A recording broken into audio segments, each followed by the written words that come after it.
Cuando canta el gallo negro, es que ya se acaba el día. Si cantara el gallo rojo, otro gallo cantaría. Si es que yo miento, que el cantar que yo canto lo borra el viento. Hoxe temos aquí a tres mulleres luminosas que nos van falar de outras tres mulleres luminosas. Vai presentalas Adriana Pereira, colaboradora da Asociación da Recuperación da Memoria Histórica. Gracias, Carmen. Bueno, pues temos en primer lugar, ao lado de Carmen está Salomé da Torre, que nos vai falar da súa avoa Carmen Rodríguez Nogueira, que foi enlace na guerrilla, perdeu gran parte da súa familia, foi encarcerada e torturada.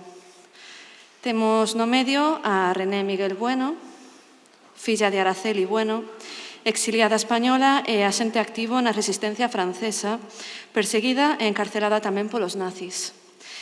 E aquí ao meu lado está Paz Gómez del Valle, neta de María del Valle, que por pedir a liberación do seu fillo foi levada ao cárcere de Bande e ali foi vítima de secuestro e asasinato. Vamos a hacer unas rodas de preguntas y vamos a plantearlo como unas preguntas más personales, más cortas. Vamos a agradecer tamén que tuvieron que hacer un ejercicio de concentrar unas vidas tan tremendas en tan pouco tempo. A idea é que nos vayan a contar primeiro. La primera son tres preguntas que se formularán a estas tres familiares. A primeira pregunta era quen eran Araceli, Carmen e María. Araceli, a mai de René, Carmen, a avoa de Salomé, que está ao meu lado, e María, a avoa de Paz Gómez del Valle. Vamos a empezar por René, por favor. Mi madre se llamaba Araceli. Nació en 1917 a Campillos, provincia de Málaga. Se casó a 15 años con Luis Bueno, un catalán muy guapo de 19 años. Sí, es así. Después el traumatismo de perder dos hijos pequeñitos, han vivido en Barcelona, donde nació Soledad. Luis era capitán del ejército, ¿es así que se dice? No sé, republicano español, y también tuvieron que irse de España pasando la frontera, los Pirineos. Cuando llegaron a Francia, llegaron en un campamento de refugiados y no sé lo que he escrito, lo he escrito tan mal. Bueno, y se escaparon, esto no lo leía bien, por el tren, lo he escrito yo. Bueno, otra vez tuvieron que vivir con mucho dolor la muerte de la pequeña Soledad de 3 años. No cuento la historia.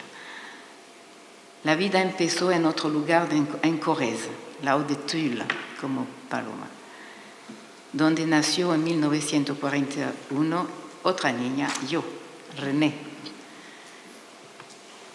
Todo iba mejor y vivían felices. Mi padre trabajaba, mi madre y yo, y todo iba bien.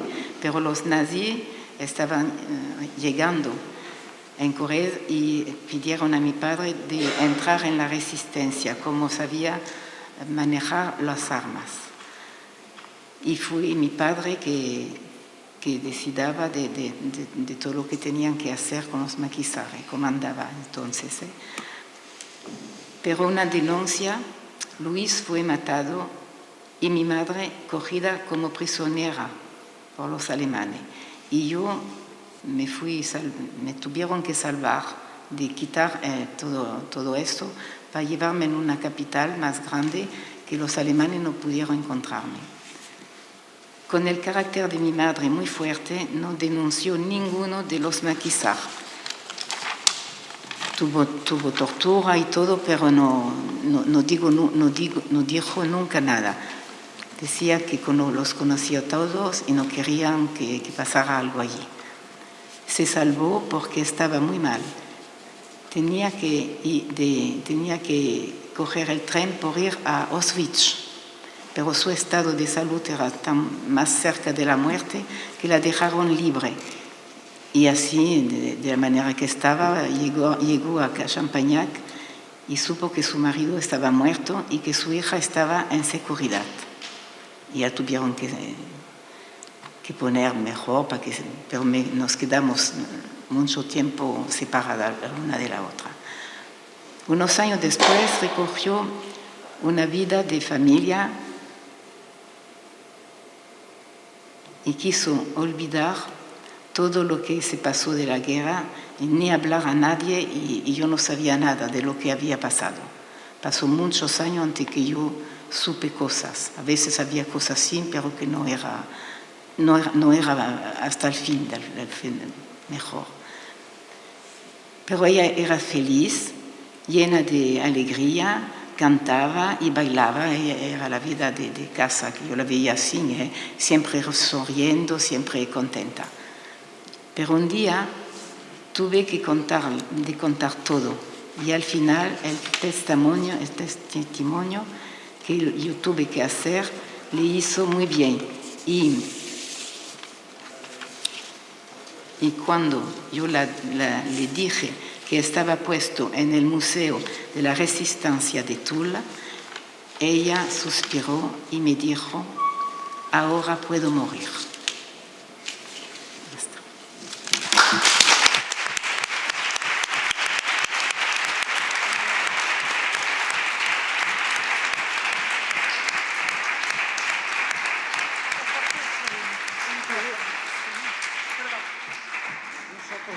Nosotros no nos pedimos.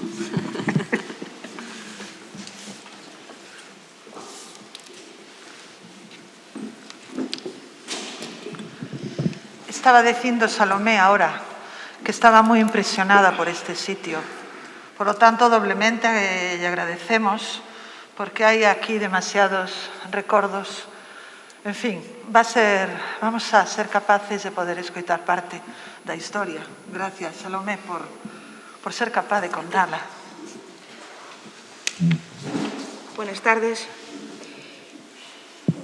Efectivamente, Carmen, mi abuela, nació cerca de aquí, en un pueblo que se llama Albaredos, al lado de Montefurado. Y como decía Carmen, este sitio trae muchos recuerdos porque su resistencia empieza aquí. Empieza con esto, que construyó mi abuelo en una de estas celdas cuando fue detenido en el año 37, encarcelado y fusilado en el año 38, supuestamente enterrado, y digo supuestamente porque nunca lo hemos encontrado. Y ahí empieza la resistencia de Carmen, viuda con 2 niñas pequeñas de 3 y 4 años, y empieza a colaborar con la guerrilla antifranquista a raíz del asesinato de su marido. Colabora durante muchos años como enlace de la guerrilla, proporcionándoles correspondencia, comida y sitios donde ocultarse. Durante todos esos años es hostigada en su casa habitualmente, hostigación que llega al punto de que los mismos que habían fusilado a mi abuelo en estos muros le enviaban cartas firmadas por él, y nada más llegar la carta llegaban a su casa a buscarla y le pegaban para que dijera dónde estaba escondido su marido, cuando sabían perfectamente que estaba muerto. Tras varios años colaborando con la guerrilla, en el año 49 tiene lugar en Chavaga, también cerca de aquí, cerca de Monforte, una batalla entre un grupo guerrillero y un grupo de guardia civil. Tras un soplo que le dan a la Guardia Civil de que mi abuela era la casa de sus suegros, tenía oculto allí a un grupo de guerrilleros y les daba cobijo. Tras un tiroteo en el que muere mi bisabuelo y una hermana, y varios guerrilleros y varias personas son heridas, Carmen es detenida. Es detenida y trasladada a la cárcel de Quiroga,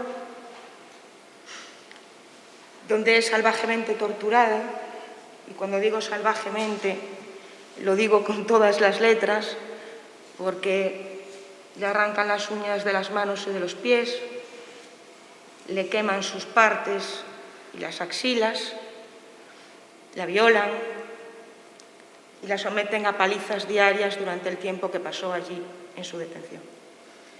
Trasladada aquí, a la cárcel de Lugo, mi madre es testigo de cómo esas torturas son ciertas, porque mi madre, que es entregada a una familia en Lugo supuestamente para que sea educada, digo supuestamente porque fue tratada como criada en esa casa e interrogada por los dueños de esa casa acerca de los conocidos que podían tener en la familia. Mi madre es testigo de cómo mi abuela tenía en una de sus visitas unas almohadas debajo de los brazos y entre las piernas, porque la carne estaba tan quemada que se le pegaba una a otra. De la cárcel de Lugo es trasladada a Madrid, donde cumple condena de 3 años y es liberada por buena conducta. Desde el año 51, donde mi abuela sale de la cárcel, 51-52, hasta el año 75, para que se puedan dar una idea de lo que se vivió en este país, hasta el año 75, donde ella fija su residencia en La Coruña y donde le devuelven a sus hijas que habían sido internadas en un colegio interno para reeducación de los hijos de los rojos, hasta el año 75, y mientras que Francisco Franco veranea en el Pazo de Meirás, mi abuela tiene un policía en la puerta permanentemente el tiempo que dura el veraneo del dictador franquista. Hasta el año 75 que se produce su muerte. Esta es, en un resumen, la historia de mi familia. Muchas gracias.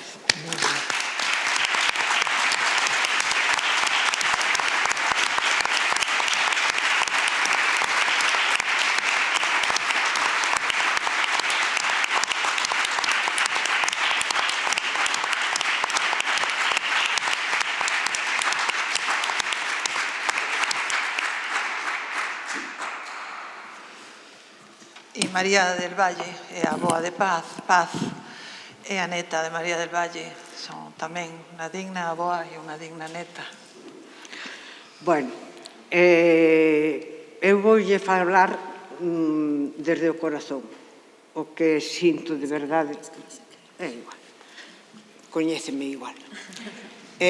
Con a confianza de que se estades aquí é porque sentides o mismo que eu, que queredes que a memoria desta xente sea reivindicada de verdad e que iso tal. Quen era María? Pois pouco sei dela, porque na miña casa, xa logo falaremos desto, non se falaba. Entón, sei que era unha muller que naceu moi cerquiña de Ourense capital, hoxe chegan hasta ali os autobuses urbanos, o sea que era unha pedanía. Era prohijada por xente que tiña cuartos, había estado estudiando no colexio de Praceres en Pontevedra e casou con un home da Barra de Coles que había emigrado a Vara, onde empezou con unhas carnicerías e logo xa tiña unha cadena de matadoiros, de eso e tal. Casáronse moi noviño, ela moi noviña, marcharon para lá. Foille moi ben e alá tuvo 8 fillos. Desos fillos, logo viñan con certa frecuencia aquí para ir invirtindo ao capital porque pensaban retornar como a maioría da xente. Pero estando aquí xa pensando en quedarse, morreu o avó en Cuba, foron alá, volvéronse para aquí cos 8 fillos e quedáronse xa a vivir aquí en Ourense. O que lle pasou a esta muller que con 47 anos o seu fillo maior, que era un poeta orensana, maestro, que era unha persona moi implicada políticamente, colléronos o primer día do alzamento. Tuvo 2 xuicios sumarísimos, porque o primeiro por malas formas, por aquelas cosas que non iban moi ben, repetiron coa mesma cousa.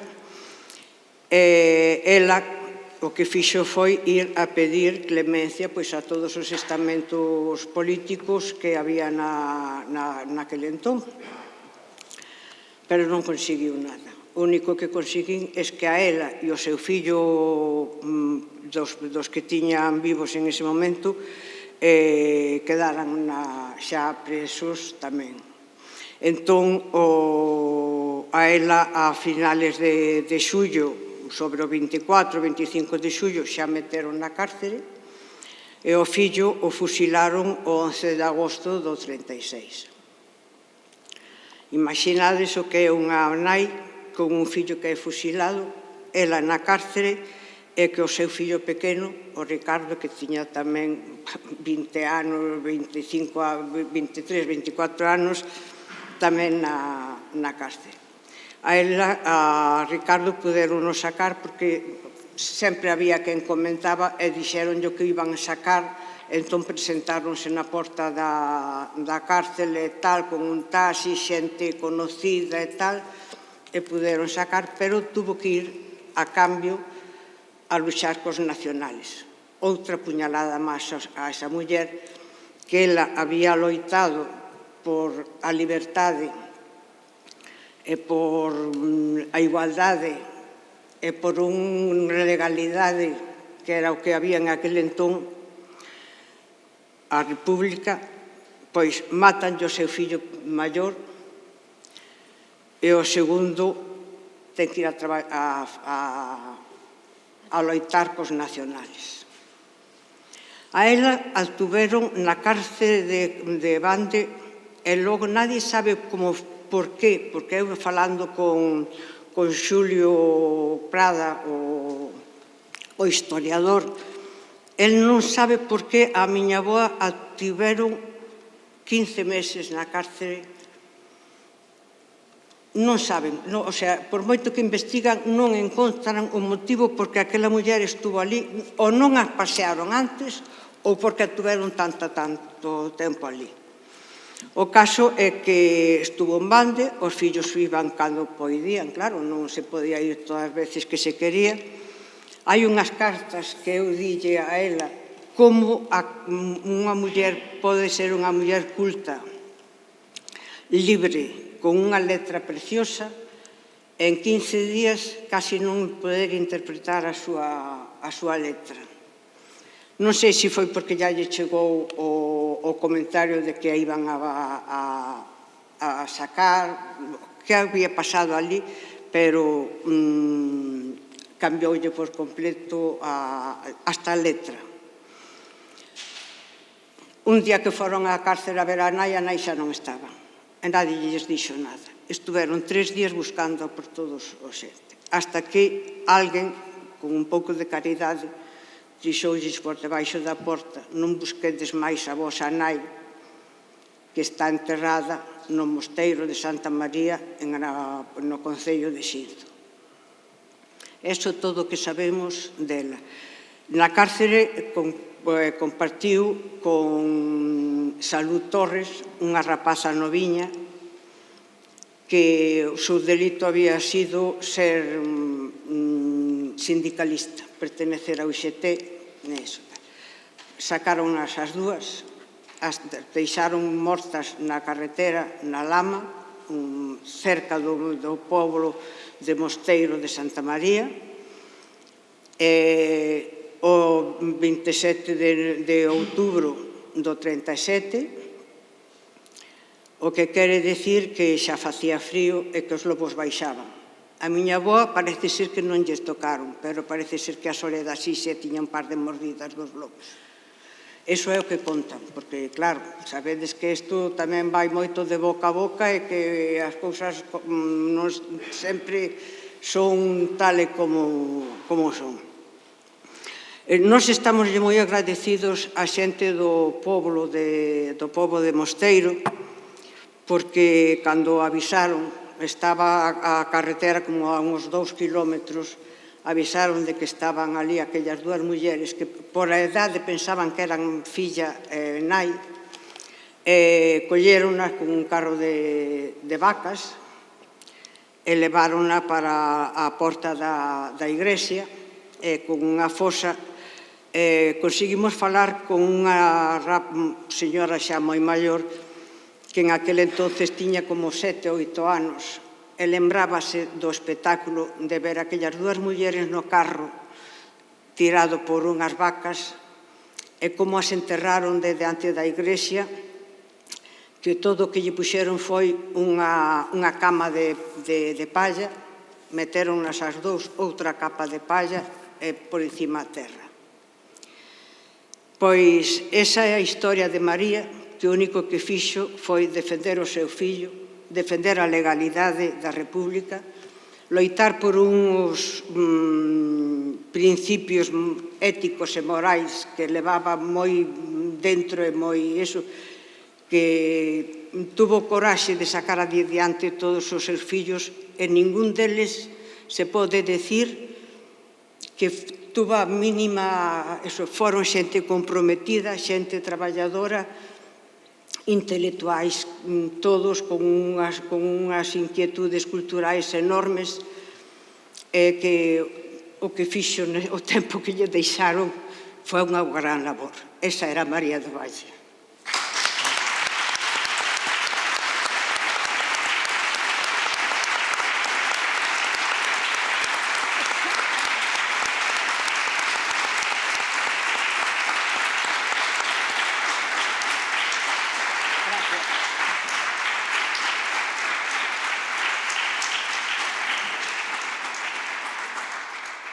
Os feitos dramáticos que suceden, que a veces permanecen en silencio no mundo público, non sabemos, ou non, nos parece interesante falar de como se transmite isto dentro da familia.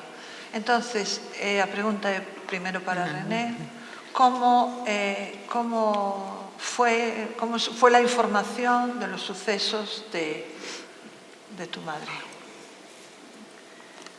Pues en mi casa no se hablaba de nada.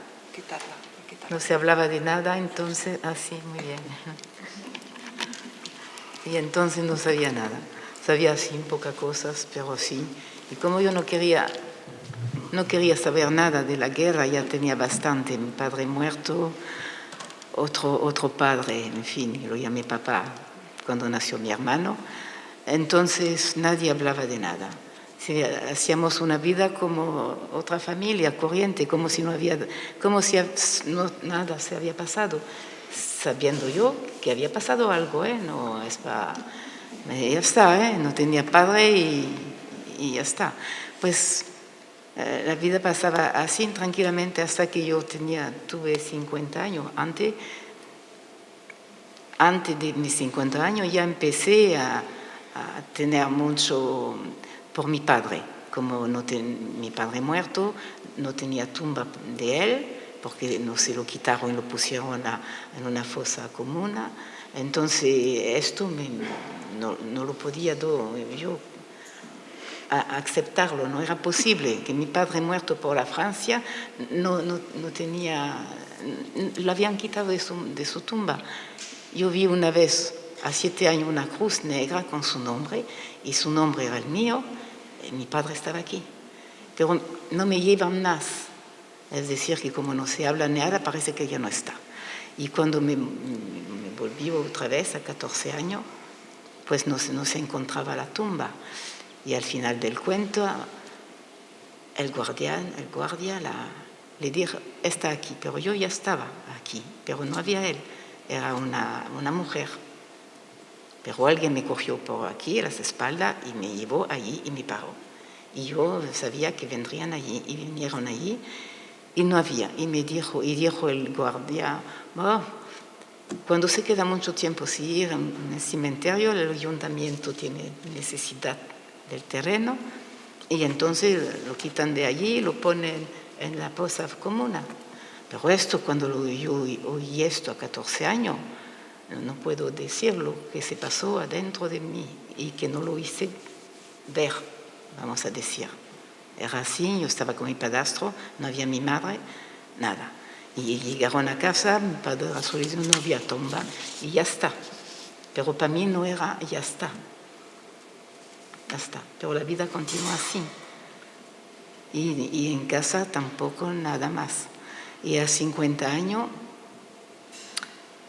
bueno, a 40 yo empecé ya a escribir cosas y las cosas para menear, para que el nombre de mi padre aparezca. Porque unos libros sí, cuando pasaba de la guerra hablaban, pero si no, yo quería ver su nombre. No estaba tampoco en los monumentos de muerto por la Francia, porque estaba reconocido como muerto por la Francia. Pero como fue una denuncia, y que en el pueblo donde estábamos vivía la familia de los que habían denunciado y que fueron fusilados, fueron fusilados. Pero la familia que quedaba, pues el nombre de mi padre molestaba. Y entonces cuando mi madre pidió por qué no se ponía a su marido aquí en el monumento de los muertos de este pueblo donde vivíamos, y dijeron que no se tenía que hacer esto, porque una noche podían hacer fuego, en fin, estropear el monumento. Pues estropear el monumento de los muertos para mi madre no era posible. Pues se quedó así. Y a mí cuando me lo dijo, pues yo también estaba así, no sabía qué hacer. Y no hicieron nada, nadie no hizo nada. Y hasta que yo escribí Morir por una idea. Y mi madre cuando se lo leí, pues lo hizo pasar a una mujer de allí del pueblo que siempre se había ocupado de ello cuando llegaron allí. Bueno, la historia es grande. Y entonces ya empezó a llamar su primo, que era alcalde de un pueblo al lado y que había conocido a mi padre en la resistencia. Y ahí empezó a menear las cosas, pero no de un día al otro, pasó años antes que pusieron una estel, que se dice, y un libro, y en este libro salía el nombre de mi padre. Yo ya empecé a estar mejor, porque el nombre de mi padre estaba allí, pero no delante de todo el mundo, en un libro que estaba en el ayuntamiento. Bueno, pero esto ya para mí era mucho. Pero después mi madre, a 50 años, ella cogió en casa de mi madrina de este pueblo un libro, como una libreta que era para contar la historia de este libro, de lo que había pasado en la resistencia. Había sido muy fuerte. Y mi madre lo compró, pero como yo no quería saber nada de la guerra, le dije yo, lo compras, pero tú te lo lees, sin saber. Yo sabía muy bien que mi madre no sabía ni leer ni escribir, y lo poco que sabía lo había aprendido sola, Pero vivíamos frente a frente, ella en su casa, yo en la mía, y allí en Montpellier, Y la dejé. Y la veo llegar un momento, un día, la veo enseguida con su cara que algo pasaba. Y se asienta. Y yo le digo, ¿qué pasa? Uf, me dice así, ¿no estás bien? ¿Qué pasa? ¿Que has leído el libro? Me dice, sí. Ya está. Y le digo, ¿y entonces qué? Pues me dice siempre igual, me dicen que yo he sido otaje. Otaje son los que habían cogido 10 hombres, los alemanes cuando vinieron corriendo, con camiones y todo esto. Cogieron a mi madre y habían cogido 10 personas, hombres, que conocía a mi madre, y había mi padrino, había el marido de la tía María Luisa y todo eso. Bueno, 10, y que los iban a matar si mi padre no esto no lo tengo, lo tengo muy bien en español. Y entonces me dice, se está puesto en este libro que me han cogido con estos hombres, otage. Y yo le digo, bueno, ¿y entonces qué? Entonces que yo no he sido otage, me dice, yo he sido prisionera. Y digo, ¿y entonces qué? Y dice, pero no fue la misma cosa. Y yo como mi padre estaba muerto el 21 de abril, el mismo día que llegaron los alemanes para cogerlo, pues los otajes 2 días después fueron liberados, como dire, liberados, es así. Y dice, yo no. René, nos queda un minutito. Sí, pues deprisa. Y entonces tuve yo que llamar a este hombre que había escrito que mi madre no decía nada de su presión, pues yo lo llamé y me enfadé, porque cuando soy nerviosa me enfado. Y entonces me dice, si tú puedes coger el testimonio de tu madre, pues yo lo leo, me lo mandas. Y eso es lo que hice. Y este testimonio pues fue el départ, como la ouverture, ¿cómo se dice? El inicio. Que se abre las cosas un poco, porque ya las cosas eran dichas por escrito. Y entonces este testimonio fue el Museo de la Resistencia de Tulle. Y ya ella, es lo que decía antes, me dijo, ahora puedo morir. Porque lo que había vivido con tortura y todo esto, que casi cuando la dejaron ir, es que ya estaba casi muerta, porque si no cogía el tren por Auschwitz y estaba quemada. Yo en el mismo día perdí los dos, porque yo también me tuvieron que llevar lejos, porque los alemanes vinieron otra vez para coger la hija, porque sabía muy bien que si me hacía tortura, pues mi madre hablaba. Pero no habló. Ya está.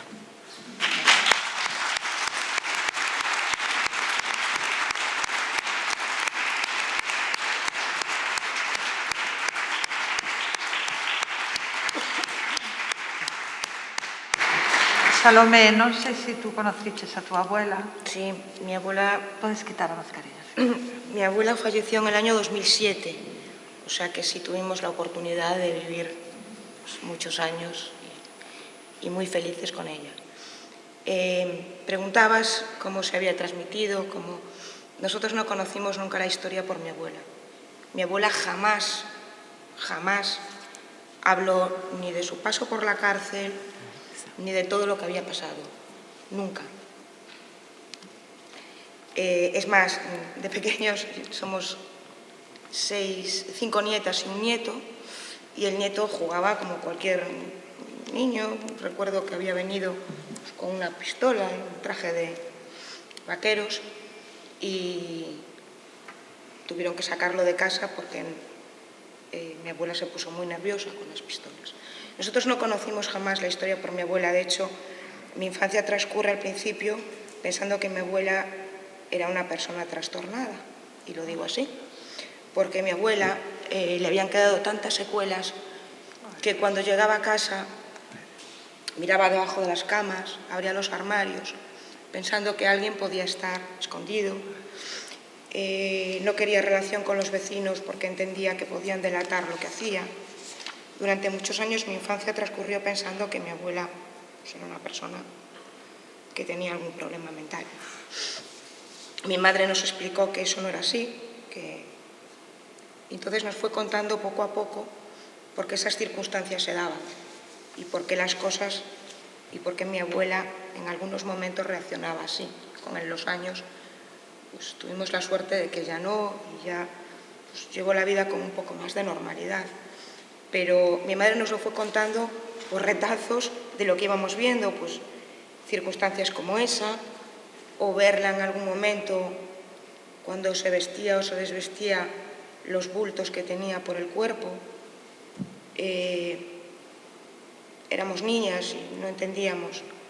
Mi hermana, la mayor, si recuerda al policía que todos los veranos venía, entonces mi madre nos explicaba por qué. Y nos lo explicaba a medida que vas demandando cosas. Date cuenta que tú ves a familias con sus abuelos que van al parque, que juegan, que pasan unas navidades. Nosotros sí pasábamos las navidades con mi abuela, al principio, como te digo, pues con una abuela un poco distinta. pero nosotros no teníamos abuelo. Daba la circunstancia que tampoco teníamos abuelo por el otro lado, pero sabíamos que se había muerto pues, de una enfermedad, cuando mi padre era pequeño, pero no entendíamos por qué no teníamos de ese lado. Mi madre nos lo va contando a medida que lo vamos demandando. Y después, detalles más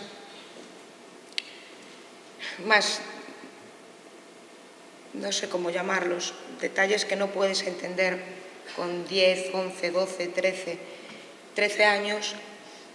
Desconocíamos esos pequeños detalles, sabíamos la historia, pero desconocíamos los pequeños detalles más dolorosos.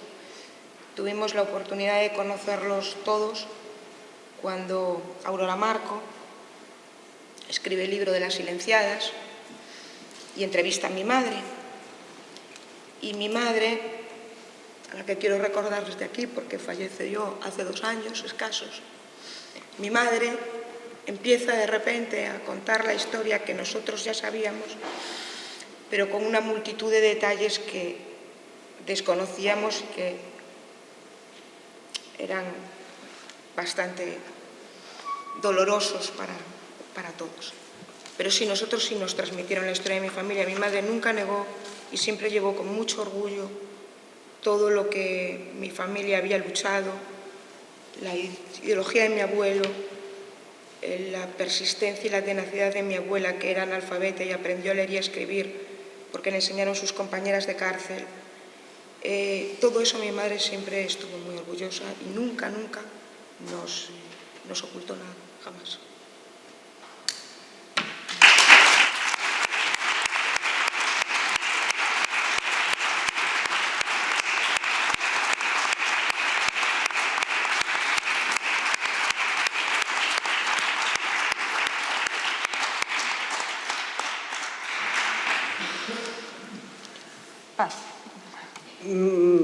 Me emociono porque ojalá a mí me hubieran podido contar algo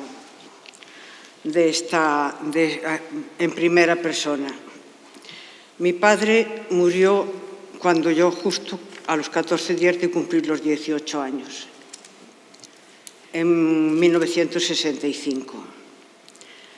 En casa no se hablaba absolutamente nada. En casa no había una fotografía, en casa no había absolutamente nada, porque claro, el 11 de agosto del 36 le fusilan a su hermano, 1 año mayor que él, que eran como gemelos.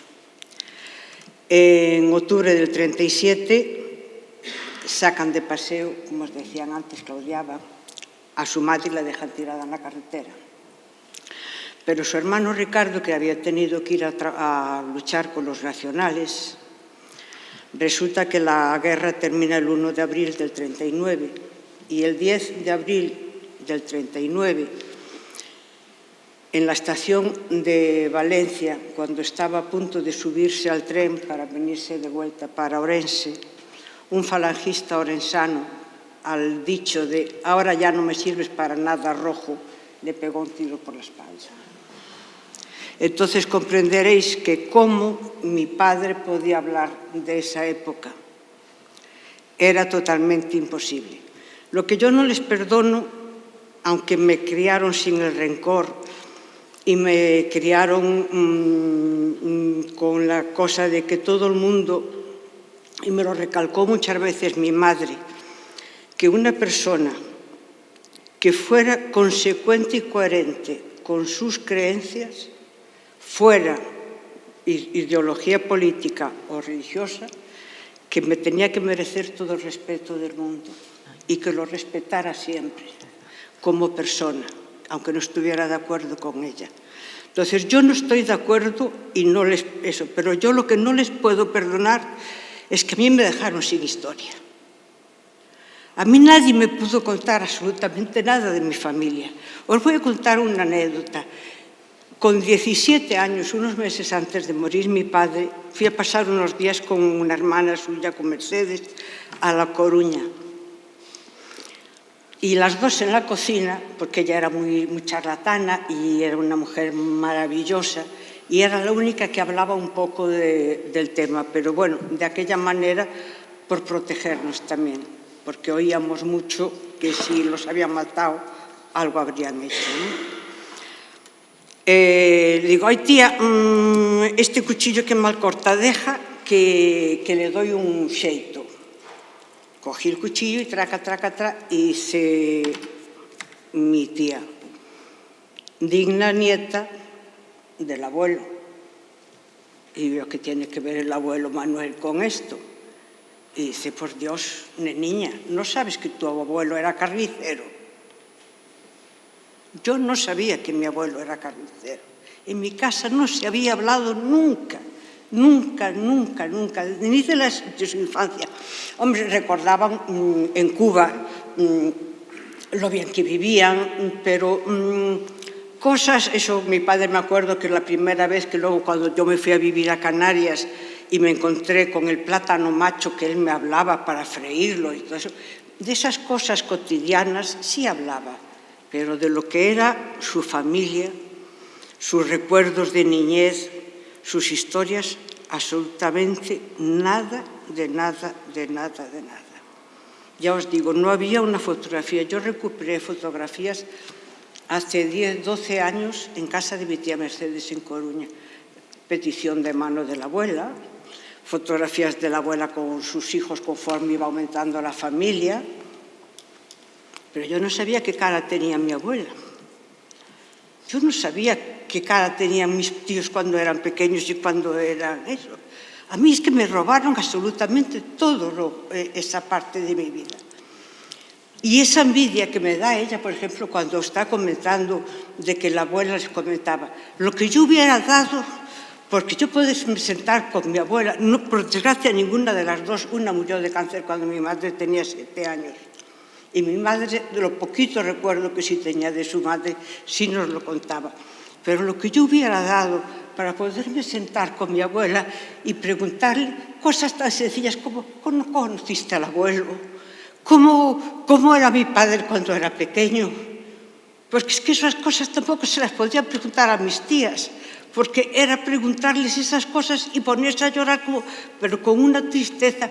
Entonces, a mí toda esa parte me la robaron. Y eso de verdad que no se lo puedo perdonar y no se lo perdonaré nunca. Y entonces me he convertido en una persona que habla a lo mejor muchas veces más de lo debido del tema, porque quiero que esa parte se recuerde, que esa parte la gente la siga viviendo y la siga teniendo en cuenta y que mis hijos tengan memoria, porque yo es lo único que les puedo dejar.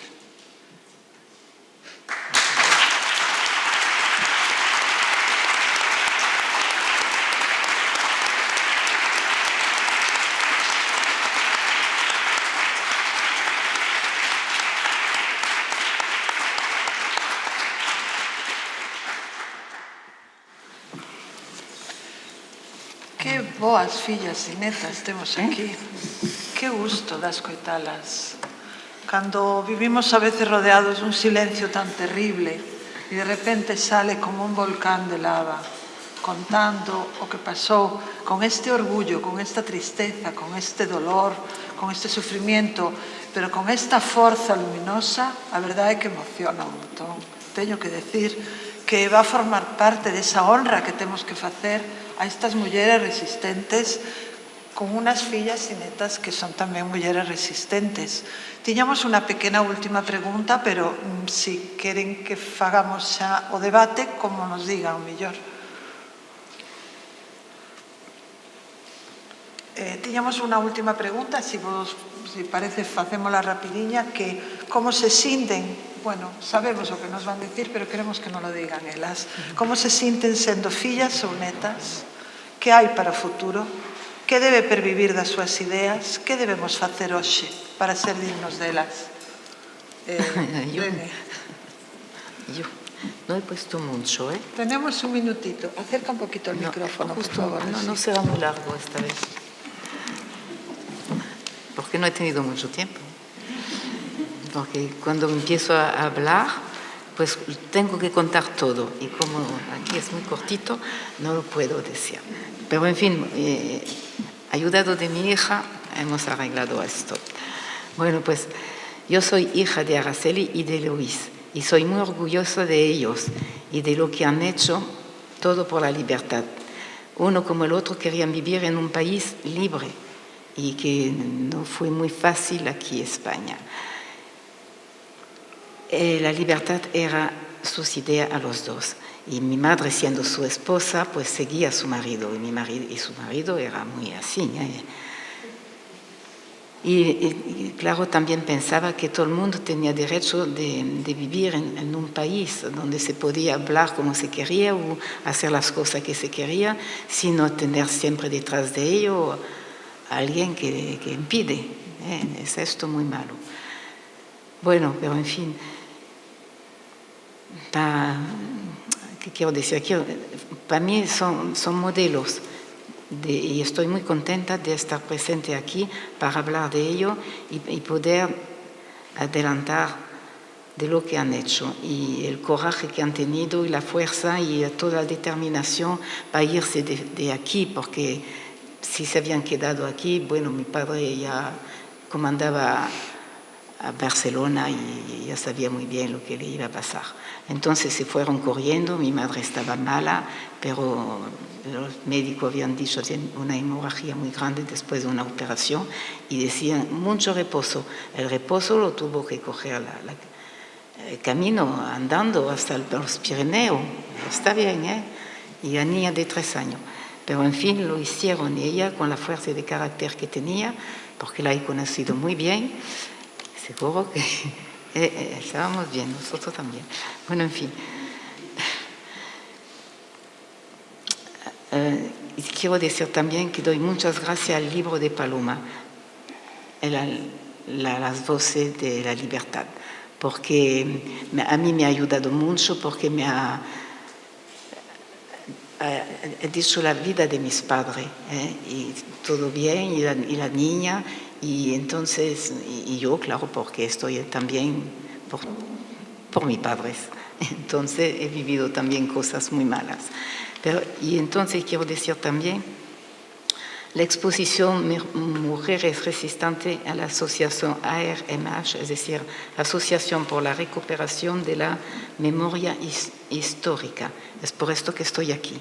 Si no, no habría venido yo sola aquí ni a otro sitio. A Francia paso el libro a mis amigas, ahí que la han comprado y me han venido a decir, sobre todo una me dice, pero René, nadie no quiere vivir la vida de tus padres.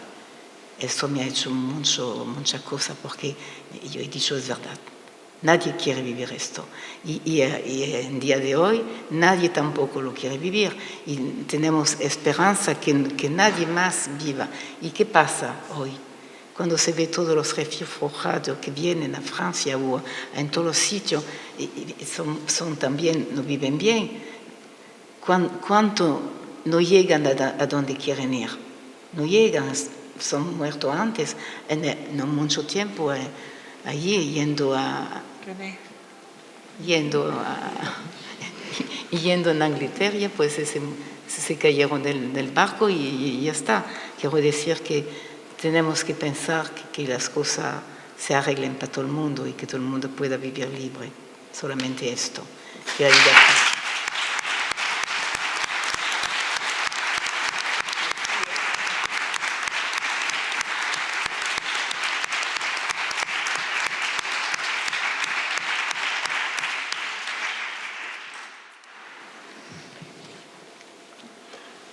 Estaba leyendo aquí las preguntas que ponías. ¿Cómo me siento siendo hija o nieta?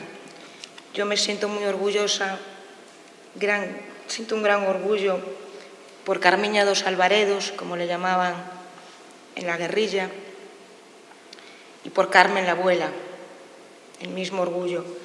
Pero me siento muy orgullosa también de mi madre,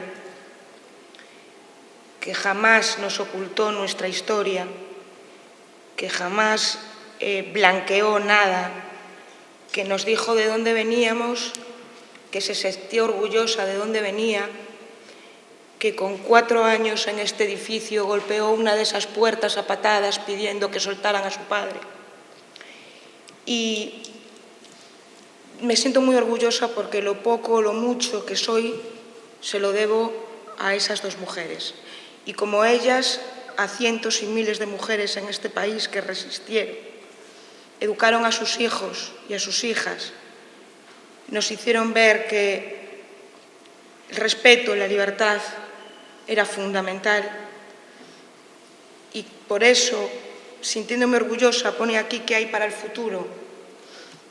Pues para el futuro yo quisiera para mis sobrinos, no tengo hijos, pero sí quisiera para mis sobrinos, que conocen perfectamente la historia que le hemos transmitido, que estén muy orgullosos de dónde vienen, pero sobre todo que cuando cumplan los años que cumplió mi abuela cuando se murió, 95, puedan mirar atrás sintiéndose también muy orgullosos de lo que hayan dejado. Y para eso, en este país solo hay un camino, que es verdad, justicia y reparación.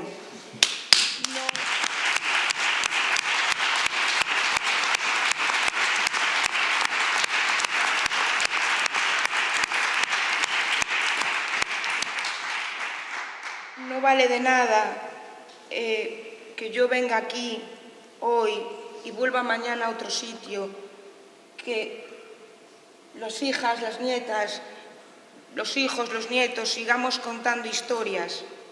Si nadie hace algo que construya un país de verdad, justicia y reparación para toda esa gente, que ha llevado a este país a donde estamos, los ha traído hasta aquí.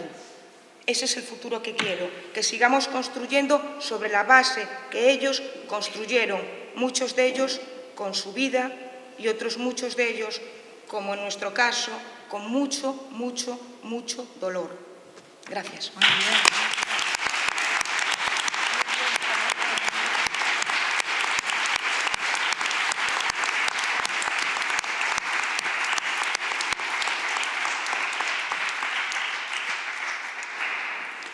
Bueno, pues como comprenderéis, yo me siento pues muy orgullosa de ser quien soy. Ay, sí, perdón. De ser quien soy y de seguir dentro de mis posibilidades sus pasos. Cuando yo fui conociéndola, me fui sintiendo... no le llego a la suela de los zapatos, pero me siento que soy parte de su historia, porque en mí, cuando la fui conociendo, fue un ejemplo de lucha, de libertad, de respeto, pero no para mí, sino para todos los que me rodean. Y entonces me he marcado desde hace tiempo una manera de vivir la vida, que es procurando el máximo respeto al ser humano por el simple hecho de haber nacido de madre como nací yo, de morir como voy a morir yo. Da lo mismo el color y da lo mismo sus ideas políticas, pero sí le puedo hacer la zancadilla al que no va por mi rego en las ideas políticas y se quiere solo enriquecer ellos y eso y tal, pues también lo voy a hacer, ¿no? O sea que, amigos, como decimos en Galicia, amigos, amiguiños, pero a vaquiña por lo que vale, ¿no? O sea que muy bien, respeto como persona, pero las ideas políticas intentaremos que las dejen un poquito atrás, porque aunque antes me decía Claudio que, bueno, que no me alarme mucho, yo me estoy alarmando mucho con lo que estoy viendo a mi alrededor, viendo cómo está funcionando Madrid, cómo están funcionando otras cosas. Le estoy viendo las orejas al lobo, porque mi madre me comentaba, porque por parte de mi madre también hubo lo suyo, que mi tío Rafael le decía a mi abuelo Rafael, su padre, papá, tenemos que intentar que que la gente del pueblo, los campesinos, sepan lo que se está cociendo, cómo se ve eso y tal. Habría que ir pensando en armar un poco a la gente, y mi abuelo le decía siempre, no seas alarmista, no seas alarmista. Pues yo no sé si es esa parte de la historia que sí me la contaron, es la que hoy me hace sentirme de que no las tengo todas conmigo y que tenemos que seguir hablando de esta parte de nuestra historia de una manera muy positiva para que siga siendo un ejemplo para todos los demás. Y me alegra ver gente tan joven por aquí que sigue luchando y que sigue intentando conocer nuestra historia, que ellos serán los que sigan luchando por los ideales, que la libertad es el primer bien del ser humano, el poder elegir libremente y el respeto al prójimo. Y con esas bases yo creo que se puede construir una nación fantástica. O sea que gracias por venir, gente joven, y seguir dando ejemplo. Gracias.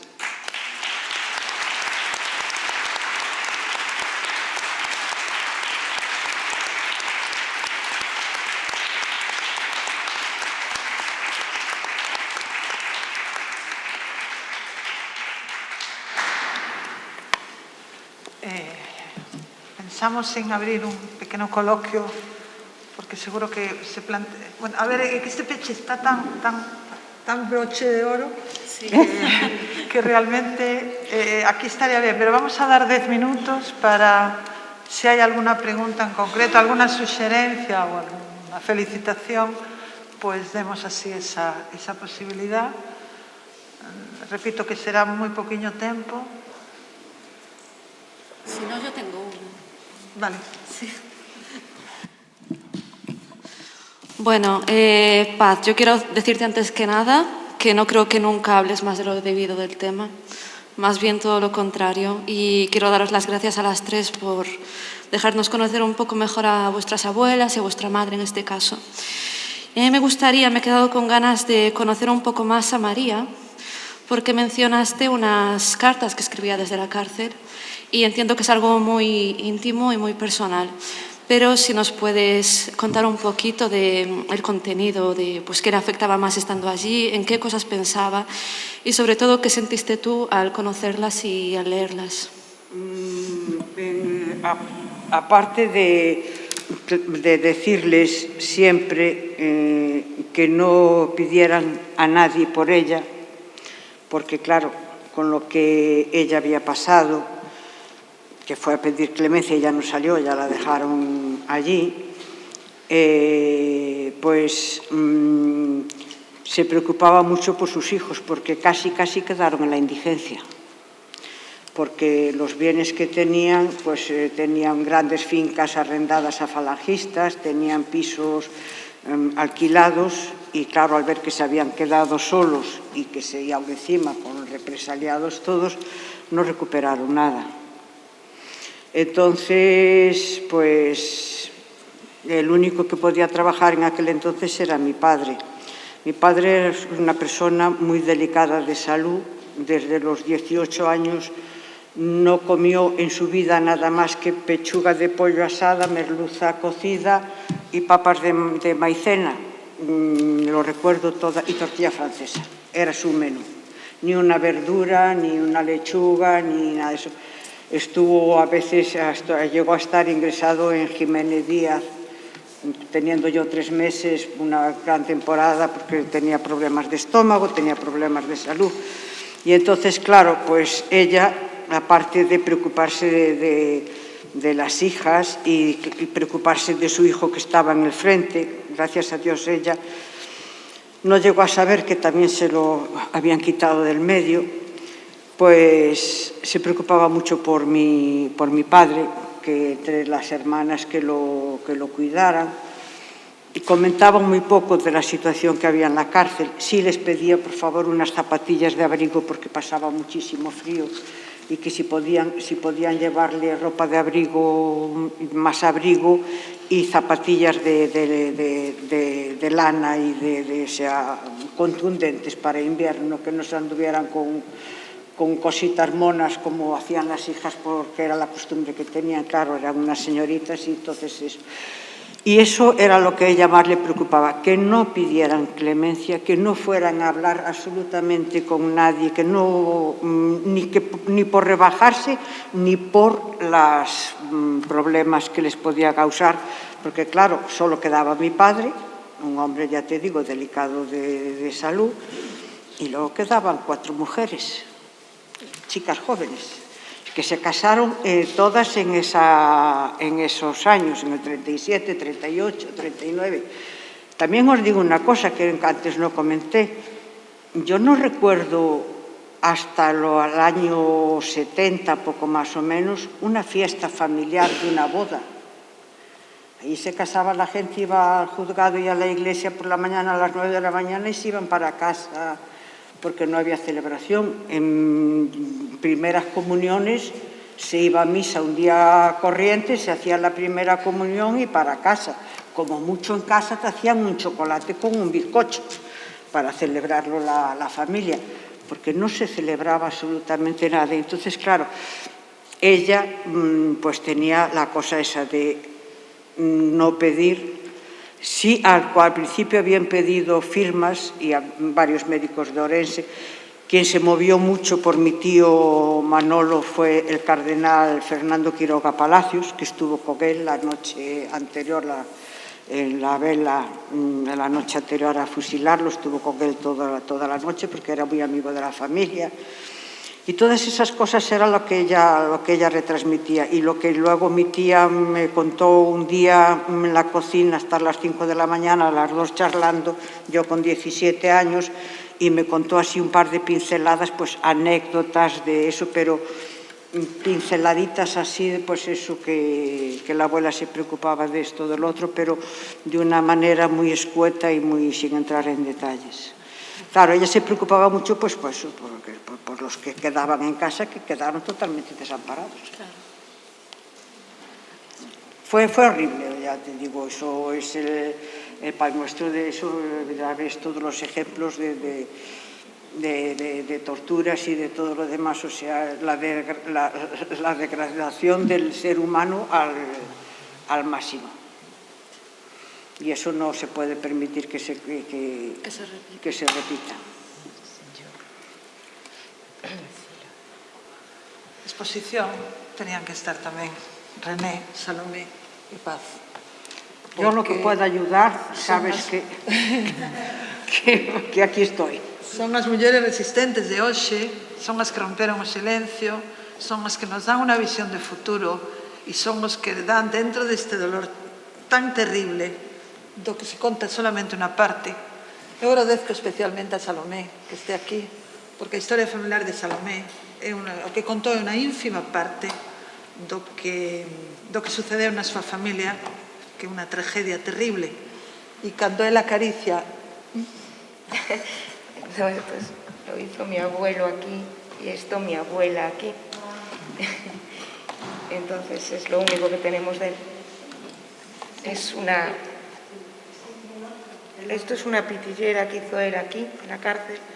Es lo único que tenemos de él, junto con una foto. Y esto es un marco que hizo Carmen aquí también, en la cárcel, con papel. Esta ya es ella de mayor, ya está. Cuando liberó su mente 2 meses antes de morirse y cuando ya empezaba con su demencia, nos cantaba la canción del guerrillero en lo que no nos había hablado en 60 años. Es entonces cuando fue libre, cuando su mente ya no estaba en su sitio, empezó a ser libre de verdad.